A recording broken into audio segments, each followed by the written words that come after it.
My name is Nicola Allenkin. I am part of the NASW Committee on Nominations and Leadership Identification.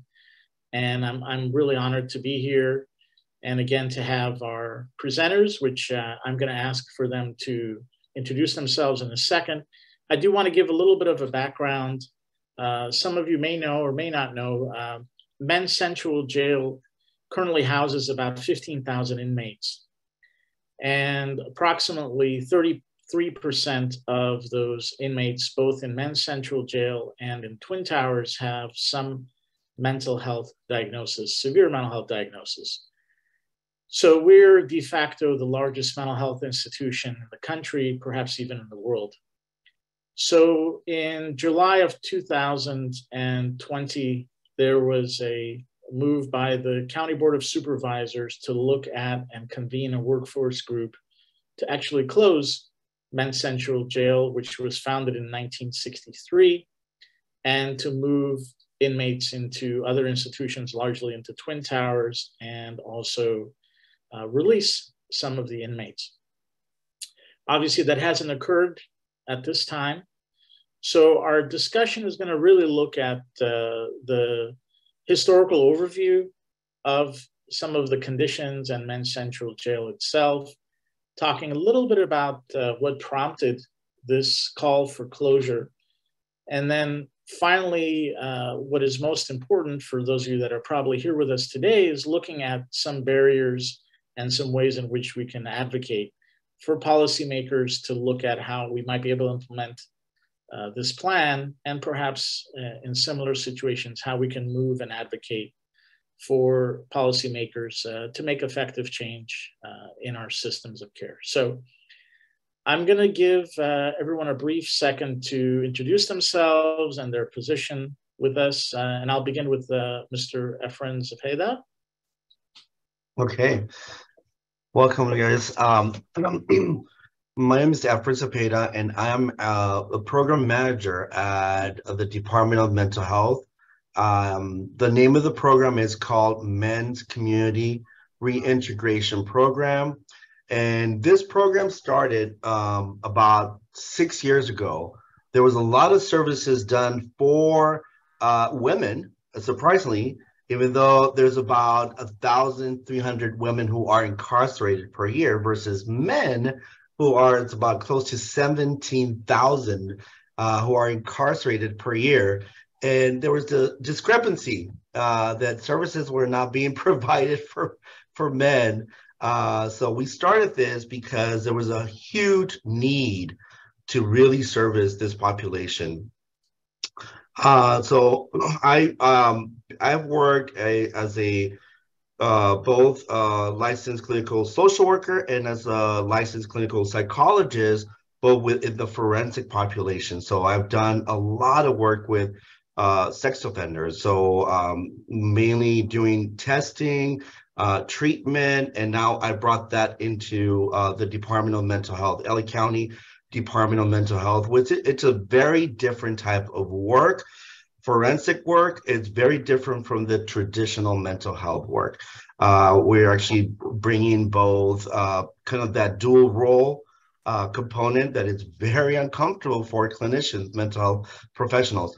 But so I've been, first I started as a supervisor, then I moved up to program manager. So we're expanding, we're growing, we're hoping to provide more services for our men. And that's it. I'm not sure if you guys want to know more about me. Okay. Thank you. Thank you, Efren. I'm sure we'll have opportunity for further questions. Absolutely. Yeah, thank you for that overview. Next, we have Ms.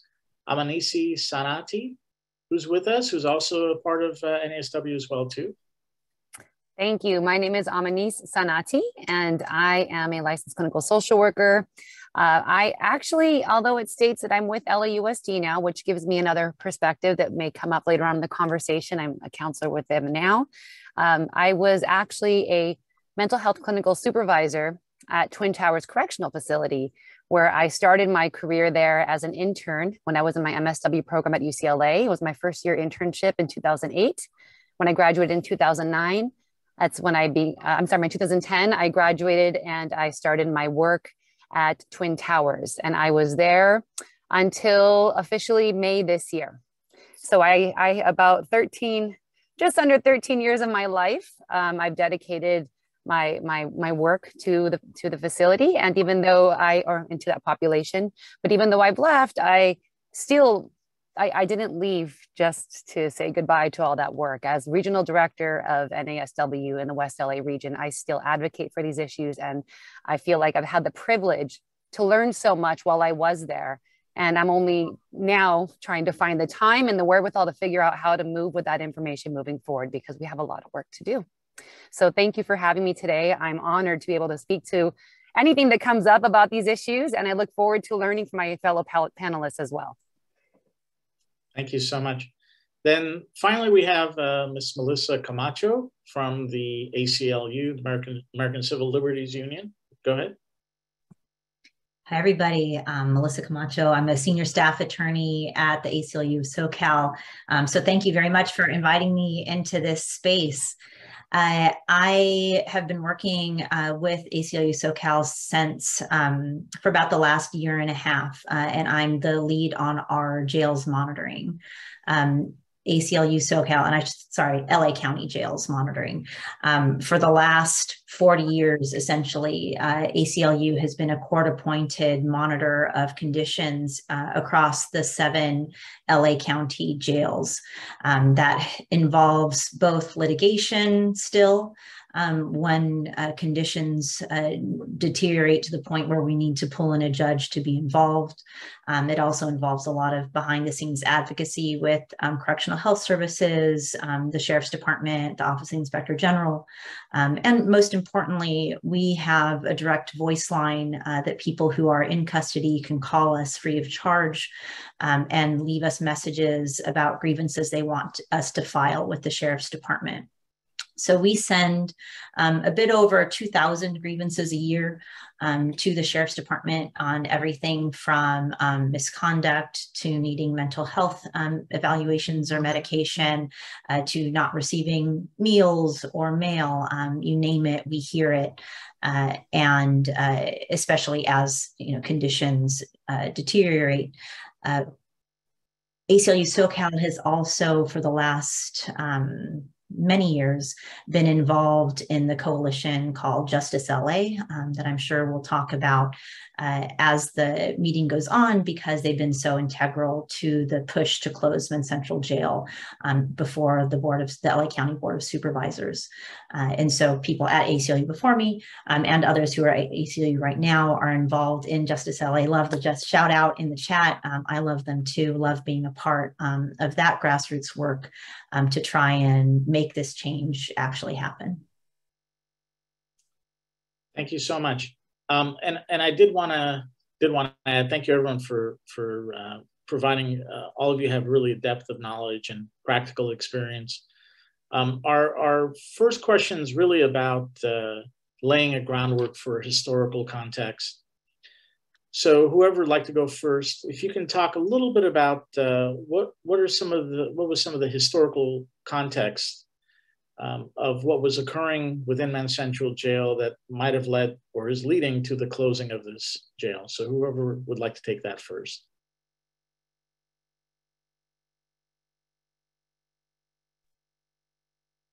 Why don't we start with Efren, since you're part of the... So one of the things is that I'm not too familiar with the whole historical component, but I do, based on my knowledge of interacting with some of the social workers, some of the psychologists that I work with, again, I think that prior to the current status or function of how we service that population, the Department of Mental Health was actually the lead component in terms of treating clients there or inmates and providing services and linking inmates into the community. I think there was a lack of perhaps organization or perhaps of even understanding how to best work with this population. So I think the Department of Health Services kind of took over, and they felt that that was a better fit, in which now they started providing services for this population. Based on what the social workers and psychologists have said, is there was neglect in terms of treatment. There was neglect in terms of even providing services with clients who were chronically, severely mentally ill, and there was no medication provided. I think that's happening even now, to be honest with you. You have clients who have not been provided for months without any form of treatment.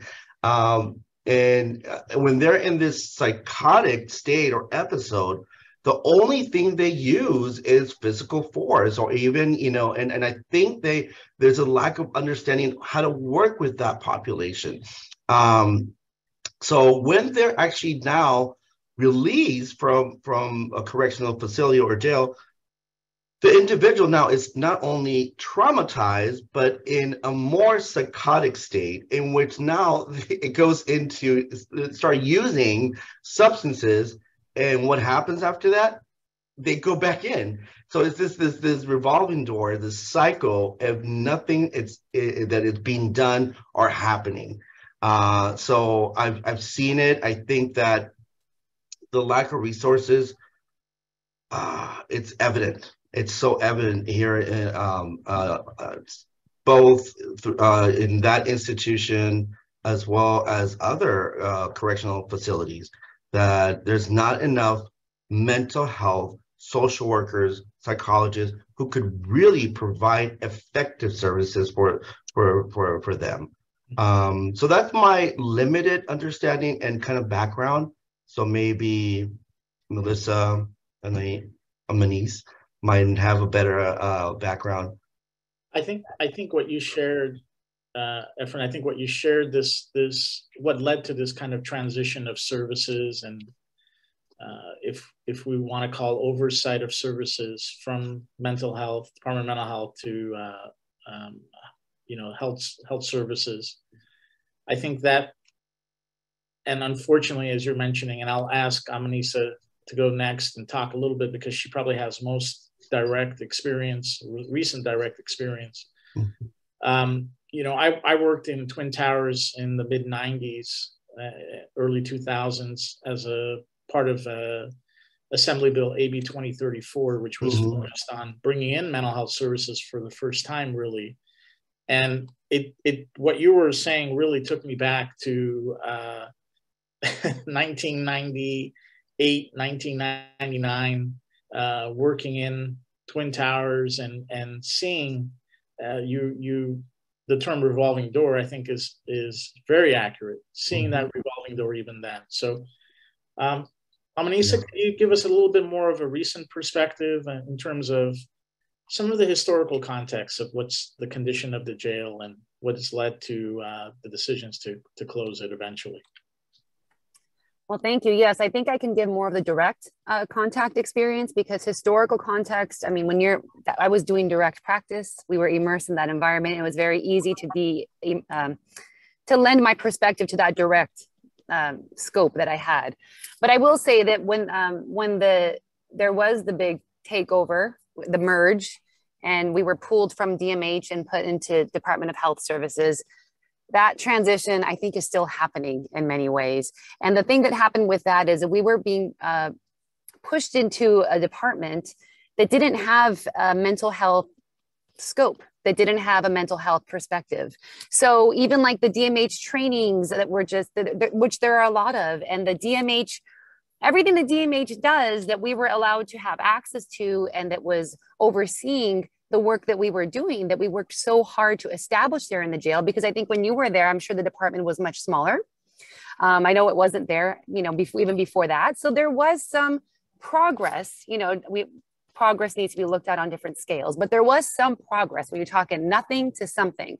And there was the mental health department in there, but when we got swooped under the Department of Health Services, it's like we were advocating for basic things to have access to help our clientele, our patients. And even just in the terms of the oversight of the way things are, there are still problems with people receiving the same sort of even just general regard and general sense of importance for the work that we're doing. Because when you have people who are overseeing, some people still don't want to view mental health under the health umbrella, which, I mean, I get that. It is part of the health. Of course it is. But some people still think it's a something else. It's not really related. It's an extra thing. Well, as we can see in society, we're broken. And that's also part of it. We don't have a mental health infrastructure because we don't have a health infrastructure. But you can't just scoop us up from what was actually working all right and push us into a new area where they don't even, there was no mental health lens there. So we had to kind of create that and advocate for that and create our own trainings, which just now in this past year, within the past year, they made a training department. That was already existent in DMH and it was going well and we were using that. So when it was a big setback. So when you have a big setback and you have a whole new system trying to take over an already corrupt, dysfunctional, broken system, you're going to have a lot of problems. So I imagine that, and I didn't know until today, and that's why I'm excited to learn, that it was around that time, and that makes sense, around that time that when the new change happened, that we are now Department of Health Services, that things started to go get worse. And that's how I see things. So, I mean, just the training in itself. And so, you know, you can see what might happen in that time when you have a system that's already broken, you have people committed to doing the work, but you have people who aren't responsive to the basic needs. You're going to have not only a very broken population of people that we are supposed to serve, but you're also going to have a very broken group of people who are supposed to serve them. Mm-hmm. And that makes for big problems. And that's what we're seeing right now. Mm-hmm. Excellent points. I think what I heard, really the organization started from a deficit, and once we had this change, it was a kind of a relearning of the organizational culture, and I think we could have at some point, you know, at a philosophical level, the debates between rehabilitative versus retributive systems and how our law enforcement and criminal justice systems operate. But certainly we could see how if we were already at a deficit and then we bring in these new structures and systems, that those things have to be rebuilt, and how that could be even widen this revolving door that we see.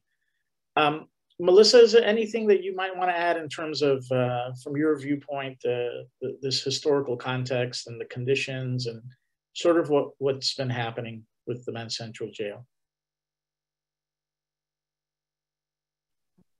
Sorry, I was having a hard time unmuting. Yes, so I think one of the big historical pieces was that I believe in 2012, the Department of Justice came in because of the really horrible treatment of people with mental illness in the county jails. And they submitted a report kind of saying how awful it was, and sued, and were winning. So at that point, the County Board of Supervisors said, well, the way we'll come into compliance is we're going to build a new mental health jail, and it's going to be just thousands of beds, biggest facility in the country, and cost $1 billion+ dollars. And at that point, the community kind of spoke up and said, listen, like you can't, kind of the catchphrase, you can't get well in a cell. I know the revolving door that has been talked about already today. You're not going to actually stop that revolving door if you keep stuffing people in cells. Even if it's, a brand new jail, it's still going to be a problem. The other reason for the need for this brand new jail supposedly was that Men's Central Jail is crumbling, like it's falling apart. It is impossible to keep clean. It's impossible to keep the water on, the water warm. The line of sight is horrific. So you can't keep people safe in there. And so kind of there's this two problems of just, you have this facility that's completely out of date and needs to be raised. And the DOJ coming in and saying, we actually, you cannot treat people like this. People need medication, they need out of cell time, they need to see sunlight. And so what's the county going to do about it? The coalition came in and started demanding real change in the way the county approaches people with mental illness. And also kind of highlighting the issue that, you know, of these 15,000 people who are currently in all of the 7 LA County jails, today, there's about 7,000 of them are pretrial. So we're not talking about people who are serving a sentence. We're talking about people who are waiting for their trial and are in that process, are only there because they can't afford bail. And yes, there's some small segment who aren't allowed bail because they have like a murder charge or something. But for the vast majority of people who are in LA County jails, they're there because they can't afford bail. So the LA County responded by going to RAND and asking for a study on what can we do with people who have mental illness who are in the jails. RAND came back and said actually 60% of people who are in LA County jails who have mental health needs could be served in community settings. And so with that number in hand and the force of the community saying we want people to actually get better and we want to close Men's Central Jail, if we can get 60% of the people with mental health needs into community-based treatment, we can bring the population down to about 8,500, which will let us close Men's Central Jail. We don't have to build a new facility. It'll enable better mental health treatment for the people who are left in the jails because, again, the limited resources that of the people who are available to treat people in jails won't be extended so far.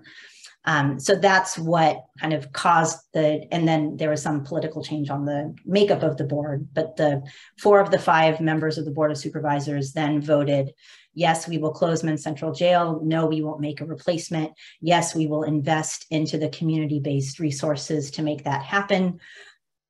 And 2 years later, we haven't seen a change. And the DOJ is saying, everybody's nodding, that people aren't getting medication, they're not getting out of cell time. The conditions in the jail are as bad as they've ever been. And the population today is 15,000, needs to get down to 8,500. And people need community-based treatment and the county needs to fund it, and they have not. Wow.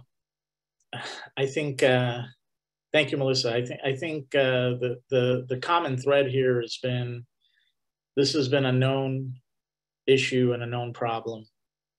And the forces in power have kind of kept it in a languished state for decades. Being built in 1963, I appreciated what you said about how the structure itself, the infrastructure, is actually falling apart. And I appreciated that you highlighted the transitory nature of some folks are just there waiting for trial, and they're mixed among a population of others who are transitioning to state prison, others who, as we've mentioned, have mental health, severe mental health issues. And so we have this kind of hodgepodge of individuals that are all suffering, really, it sounds like. So second question here, which most of you have already discussed to some degree, but for some of the folks that are joining us today, they may not know what the conditions might be like. And some of you just touched on the history of some of the inhumane conditions and mistreatment, but how could some of the folks that are in the audience, how could we begin to advocate? What are some of the things beyond what Rand has suggested and what the county board has already determined is something that needs to happen. How might we be involved as policy advocates, change agents? How might we be involved in helping to close and advocating to close the facility? So I'll throw it out to any of you here. I'll start. I think what's happening too is that when we want to make changes, and that is one, like right now, trying to close down this facility, this building, and I've seen that historically, the intention, the idea is there, but not the planning. And I feel that sometimes, as much initiative and good motives are there, the planning is so poor because putting them out into the streets won't do any good. In fact, they will actually suffer more and have more difficulty and problems with housing, with employment. And we need to actually advocate and educate, especially as social workers, as mental health professionals, and have meetings with the policymakers so they can understand from our perspective, what do we need? We need institutions and we need facilities. We need buildings that with different levels of care.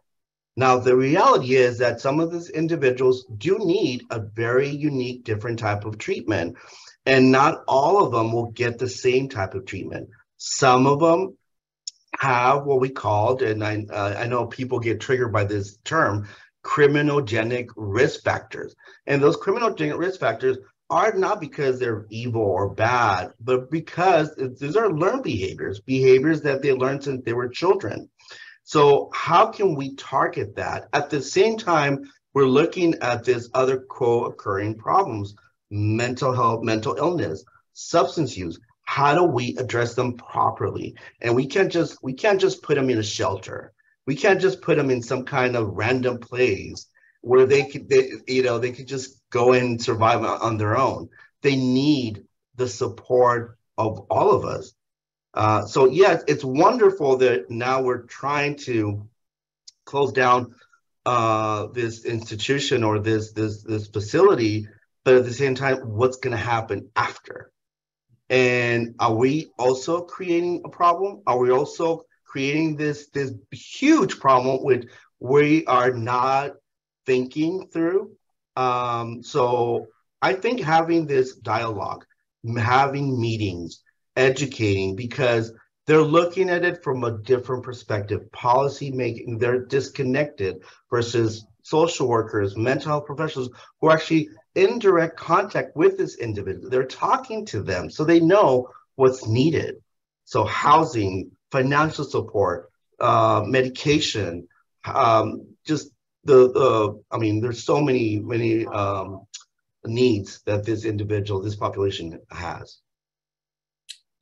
So really what I draw from that is really the education, the sharing the direct experience, the being a voice for those that don't have access to policymakers. Okay. Yeah, and also planning, really planning things out, coming up with where are we going to place them? Look for the actual building, the actual facility. And what I'm thinking is that level of treatment or level of care has to be different for the different groups. Yeah. Okay. Yeah. Amanisa, did you want to add to that? Yeah, no, I hear yes, we do need treatment at different levels. I'm 100% behind the fact that we needed a plan. We can't squash one thing without having a plan moving forward. Right. Because the first thing I heard, I was at that board of supervisor meeting on behalf of NASW actually with my daughter, and that was an experience. And I was hearing them talk about this new plan, and in my head, I was thinking, how are you going to staff that place? We are so understaffed as it is. We can't retain the staff that we had, and that was a few years ago. It's gotten far worse. Mm-hmm. But we cannot retain a staff, with any industrial knowledge at this point. Like, I leave that place with so much industrial knowledge, but I was no longer able to work there anymore. I couldn't ethically do that work there because there was no more work that I would be able to do. I was essentially pushed out and told I couldn't promote. I was told that. So I had to move on. And I think that was my first thing. I thought, how are they going to staff this place? Who are they talking to? How does this make any sense? Are they talking to the people? Are they talking to social workers? Are they talking to people who have these grand ideas who don't know what they're really talking about? And the other thing that I think of when I think of like how to address these issues, how do we get the attention? You know, we're talking about a population that's the most ignored. We're in a perfect storm of things happening in society that the last population to be heard from or cared about are people in jail. That's just how it is. And in fact, I mean, a lot of people, what I've learned who are supposed to care about these people have said they don't care about these people. So, you know, so what I would say to that is it is what it is. But we need to start looking at this population as our population, our greater population. These are the people that end up outside in the mental health clinics. These are people's families. The people I see in the schools right now, the kids who are falling through the crack, the thousands and thousands of kids who are falling through the crack, those are the people who end up in the jail. So we want to keep talking about the jail population. It's going to be hard to get more buy-in, but we need to start educating people and opening our eyes up to the fact that this is our society. This is our population. These people are in and out of every other place that we are. They are not a they are a we. And that's the part that you might hear from social workers. You might hear that from, I mean, I don't know who you hear that from. I'm just saying, I mean, there are some people who foster that perspective, but a lot of the people at top do not. And they just get pushed aside. I mean, look at all the problems happening in society. The kids are going to come first. I mean, everybody else is going to come before the criminals, because you know what? You do the crime, you pay the price. You know, that's that mentality. It's not working when we advocate that way. So that's why we need more education, and we need people who understand that to be sharing that education. And those are the people who should be getting involved with the solutions, because what's happening right now is not working, and we're failing society. I think, thank you, Amnesty. I think very clearly, if we neglect, and we have neglected this population, we see the impacts of this generationally. And I don't think it's coincidental that we have such a high rate of homelessness, such a high rate of individuals with severe mental illness. We're not talking about mental illness where it's seasonal or transitional. You know, these are individuals with schizophrenia or psychotic form disorders, and severe substance use, addiction, and dependency that, as both of you have mentioned, kind of cycles into this committing a crime, and then not getting treatment, and kind of going through this washer cycle of spinning back and forth from one institution to the other. So yeah, I agree. I think our institutions fundamentally are broken. I don't think that's a secret for anybody. And I think we're seeing that in how our society chooses to prioritize services, and to which populations we prioritize to as well. So Melissa, anything you'd like to add in terms of some of this, how do we, and it's going to tie into this next question where we're going to think about, and hopefully, our participants are looking to us as coming up with solutions. So hopefully we'll transition into how do we get to those solutions. But anything you might want to add in terms of what you have seen in terms of your perspective, and the changes in institutions and the dysfunctions and those things. I want to get back to something Efrain was talking about as far as needing a plan. This has been one of my great frustrations since joining the ACLU SoCal. I'm going to drop in the chat right now. The Board of Supervisors asked for a plan. to close Men's Central Jail and got a huge group of people together to put together this plan, from the Sheriff's Department to the Department of Health Services to community organizers, and they put together a plan, including, you know, a facilities plan, you know, how you move around people within the jail to free up space within Men's Central Jail, a community plan which details the expansion of these different step down, you know, the different types of care that's needed in the community to provide for the different levels of care for people who have mental health needs and are pretrial, especially. And then also, as Amanise was saying, a diversion plan, kind of how to keep people out of the criminal justice system in order to keep these numbers down. So this huge plan, huge amount of buy-in, it's 148 pages long, and the Board of Supervisors stuffed it in a drawer. And for the last year and a half, instead of actually implementing this plan, as somebody else asked in the chat, who's in charge? The Board of Supervisors is technically in charge of closing Men's Central Jail, but in the past year and a half, they've then, well, we created a jail closure implementation team. And then we're creating a Justice Care and Opportunities Department. So they keep standing up these different departments, and the jail population keeps increasing. So we hit 15,000 as of pretty much today, which is the new post-COVID high. You know, the issue is, you know, there is a plan out there that requires money and investment, but the Board of Supervisors, for, to me, somewhat unknown reasons, hasn't fully funded. I think an exciting thing about talking to this particular group is that I feel like you all have such a great insight into kind of the person power needed, both in the jails and to put together like a plan like this. I think working in the jails is so hard. You know, I visit the jails and spend hours there, and it's difficult as a monitor coming in to go into the jails every single day and have that be your place of work. I admire you all. You need more money.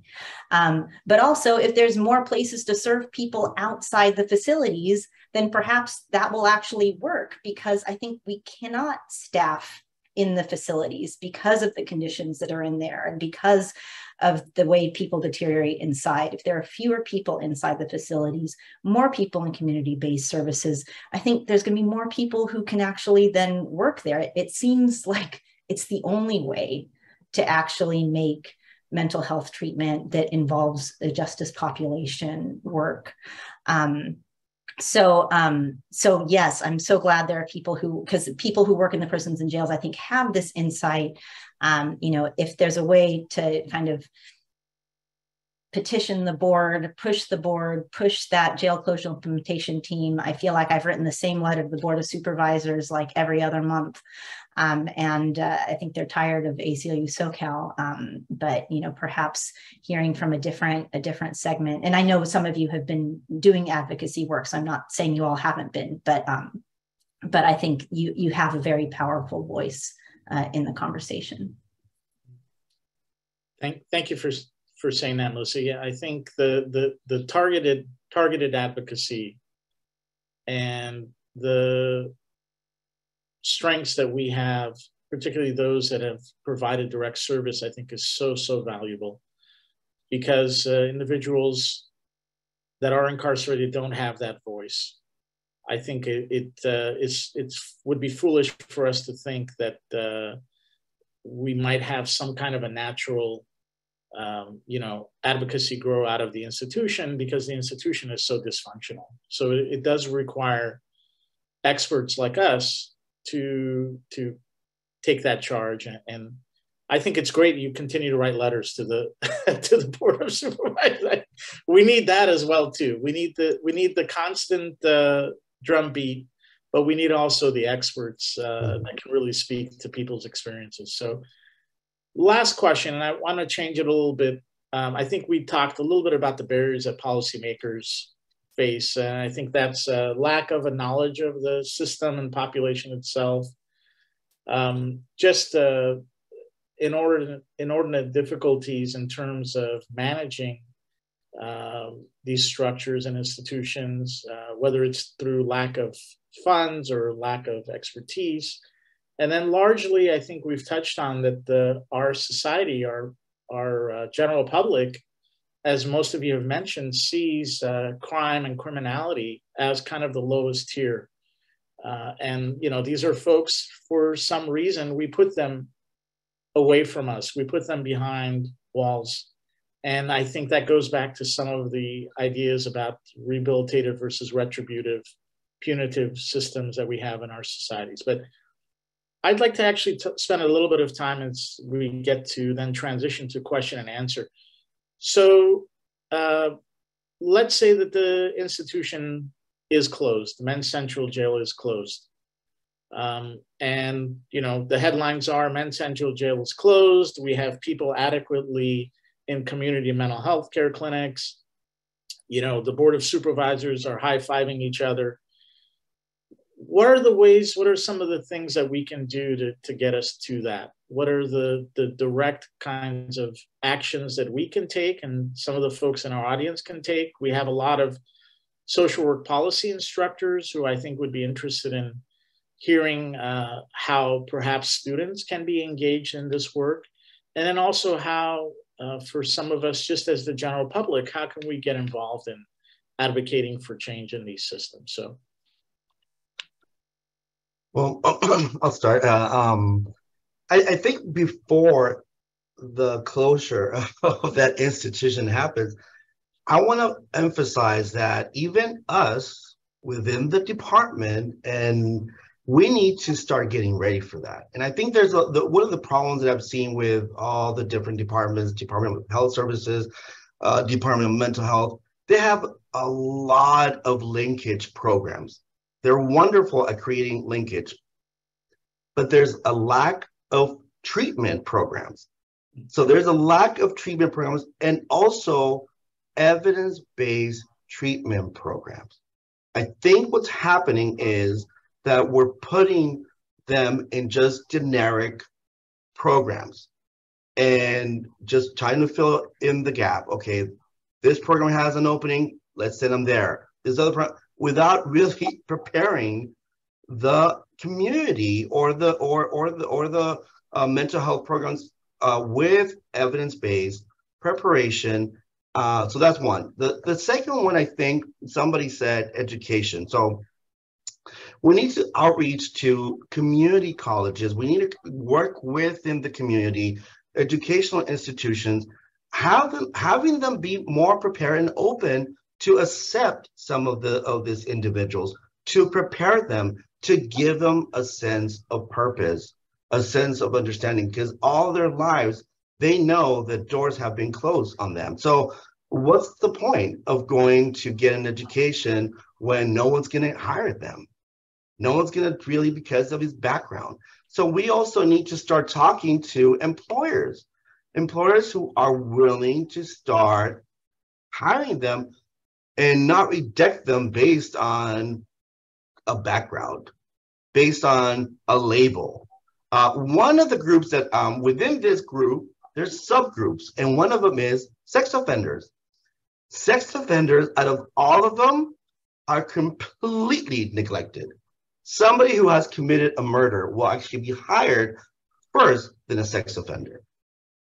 The minute that a sex offender applies for something, forget it. No housing, no employment, nothing. They will hire somebody who has committed a murder before a sex offender. And I think this lack of understanding, this fear-based kind of mentality that we have in our communities, in our society, without really educating them that these are human beings. These are not some kind of individual who doesn't, who's going to kill you or who's going to rape your child, or, you know. And I think that's the lack of education that society has. So we need to also start educating our communities. And the stigma, where's this coming from? So I think that there are different steps. Another one is we call it the aftercare treatment. Aftercare treatment is really teaching them independent living. We need kind of like what the in-home supported services do. We need them to go out there, educating them how to cook, how to clean, how to, write a check, they do need that a lot. So there's more, but I'll let the other panelists talk. So education, but then transferring some of what the resources are into more intensive programs that are specific to forensic populations. It's specific to forensic population. Absolutely. Correct. Excellent. Yeah. Okay. Amanisa, any thoughts? Anything you'd like to add? Yeah, I was thinking, I was want to mention education. I think education is critical because just who this population is. We point the finger a lot, but I can't tell you as an active mother in my community, I've had so many people reach out to me to say, hey, I have someone in there. Hey, can you help me out? And I would kind of I felt that ever since I became a mother, it was incidental that I felt like I handled all the moms calling, and I would gratefully speak with them. Where is my son? He's missing. He was, you're hearing about people who lost contact to their child who was suffering from mental health issues and is now in the LA County jail. And that in itself is a problem. And again, to personalize and to really humanize this population that we've pointed the finger at and just let sit at the bottom of the barrel and be forgotten, just like they are essentially with the Board of Supervisors. That is the problem. And it's going to keep being the problem until we do more of that education. And the other thing that I wanted to add to this is there are always plans of what we want our society to do with criminal justice and how we want to improve things. But there's not, in the future, abolition, there's all of this stuff. But what about what's happening now? What about the conditions? And this is why we're talking about this stuff, right? Closing down because of the horrid conditions in Men's Central Jail. What about what's happening in Twin Towers? Even people in our profession don't understand there's no courtyard there. When you're in there, sunlight never hits your skin. And since AB 109 passed, people are doing their time there. First, it was less than a year. Then you get a couple court setbacks and things get back and forth. And you have people spending multiple years in there who have never experienced. And I'm saying that because it's very literally what's happening. So the conditions in there in itself, if I would love, and I've welcomed the Board of Supervisors. I write letters too, Melissa, so I'm happy to hear that you still do, except now I have a different hat. I just say Region H Director for NASW, but I don't think they understand how bad it is because the people at the top, I'll always say most, I've never seen them walk the halls. I've never seen them come and see because it's a human rights violation. What they see there, what people don't understand is how horrific it is. And these cells in themselves, and I'm being quite literal because you have to think about these things quite literal, because if you are in this condition, you will understand how you will get worse than you came out. And that's just putting it simply. But for example, like we have to have door signs for the most vulnerable people. And we're talking, I don't even remember now if it's hundreds, thousands, hundreds. I will just say at least hundreds, either way, maybe thousands. I feel like someone on the call can tell me because it's been a little bit of some time and I've kind of forgotten those details, but you're allowed a gown, a blanket, a gown or clothing, a blanket, shoes, a mat, and a book. There's no library there. These guys don't have books. These guys, people think that like Shawshank Redemption, these facilities have books, they can get better. What are we actually doing from a rehabilitative perspective, from a mental health perspective? What are we actually doing to help the guys while they're in there before they have to go right back out into the society, worse, without preparation, don't even have identification, don't even have their meds? I mean, what are we actually doing in there? And that's what we really need to take a look at, because I feel like people have turned the blind eye to that and just, they don't want to know. It is that bad because even people there have become desensitized and numb, and you have to do the work and just keep on plowing through, moving forward. And that in itself is a problem because it is that bad. And we're talking about human beings. I don't know who said it, but let's just say it again. We're talking about human beings. And these are people who are part of our society. So these are the things that I would add, is just really looking at what we're doing there. And that would be another form of advocacy as well. I know Assemblymember Isaac Bryan and Assemblymember Tina McKinnon, they both have a lot of heart and will to want to help these criminal justice issues in the incarcerated population. And I have this, one of the things I would like to do is work with them to even just start to carry on the project that I started there, which is building a library in there and making sure these guys have access to books. I mean, it's on that silly door sign. What else are they going to do in that cell? Of course they get worse and start pulling out their veins and gouging out their eyes and sitting in their feces. Of course, no meds, stuck in a concrete cell, people yelling all the time, no sunlight, no air. Like, what do we expect? So those are my additions.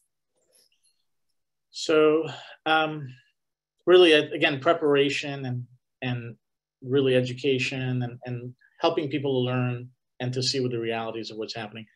We have a few more minutes. We want to give some time for the audience. Melissa, anything you'd like to add just briefly that hasn't been touched on? I think we could spend probably 7 or 8 hours on this topic. So. Just very briefly, we recently went back into court because conditions in the reception center had deteriorated so badly that people were with significant mental health issues were being changed to chairs for upwards of 3-4 days, urinating, defecating on themselves. It was just horrific. The conditions there have improved dramatically, but by causing other problems in other spaces. So, for example, the number of people in Men's Central Jail who require medium observation housing because of mental illness has doubled because they're clearing out Twin Towers to make Twin Towers only high observation housing, which imagine now Twin Towers already the biggest mental health facility in the country. And now we're saying it's exclusively for people who are so ill that they cannot, as Amanise is saying, they have the thing they have maybe a mattress, maybe a blanket, maybe, and then possibly a suicide gown instead of clothing. And now we're saying Twin Towers is entirely this people. Like, it is just the most dystopian vision for LA County that I can imagine. And I want to give more time for Q&A. I'm going to drop some things in the chat, especially if you want to get involved in conditions. There's one place that discusses conditions openly twice a month, and that's the Civil Brand Commission of the LA County. And they have open meetings, and I'm trying to spread the word because they're hardly attended, but they have a vision into the LA County system and are able to make things public in ways that other agencies are not. So thank you, Melissa, for also providing some of that supplemental info. And we focus a lot on Men's Central Jail, but we have other institutions, as you mentioned, Civil Brand and other institutions that really are probably in worse shape, if that could be possible. So thank you for also mentioning that. We're nearing the end of this webinar for today. So we have a few minutes left, but I do want to encourage folks. I know Raquel is on. We do have an evaluation. And so we'd like, if there is feedback that you have for us for future events in this policy consortium, we would really welcome that. We also want individuals to get involved in this policy consortium. So if that's something that you're interested in, please reach out to NASW and California and we can get you involved. There's plenty to do here. So I just want to highlight, there's a question that Megan McKean really, I think, shared a lot of their own experience. And I was reading it through and having the experience of being put on different medications and not responding to meds and feeling like they were not being cared for. I think, but now they're working, Megan's working on their MSW, everything that all the things that they've earned once they've gotten out of prison since 2011. So I want to give you kudos for that, for sharing that and giving us some of that insight. Anyone have any? Yes. Yeah. Yeah, I'll read some questions. I took some notes back here. And again, keeping an eye on time. Thank you everybody for being here still. Maricela asked a question that I think Melissa would be great here to respond to. And her question was, what's the county's reason for the lack of progress? And that's a big question, I realize, but Melissa, if you want to say any words to that, that'd be great. To me, it's a huge mystery, and they will point to standing up these other departments as progress, but the population keeps increasing and they're no closer to compliance. They're further away from compliance than they were years ago. So they do not give any coherent reasons for the lack of progress. Very interesting. We do, Amanisa, I don't know if you wanted to add something to that. Okay. Okay, I do see here, this is more of a comment, and I feel like I lost track of who mentioned it, but Yelena just wanted folks to make a note about the recent wave of mental health staff departures. And curious if anybody, Efrain, if that's something you've seen or anything you want to say to that. Well, we have more people leaving than coming in.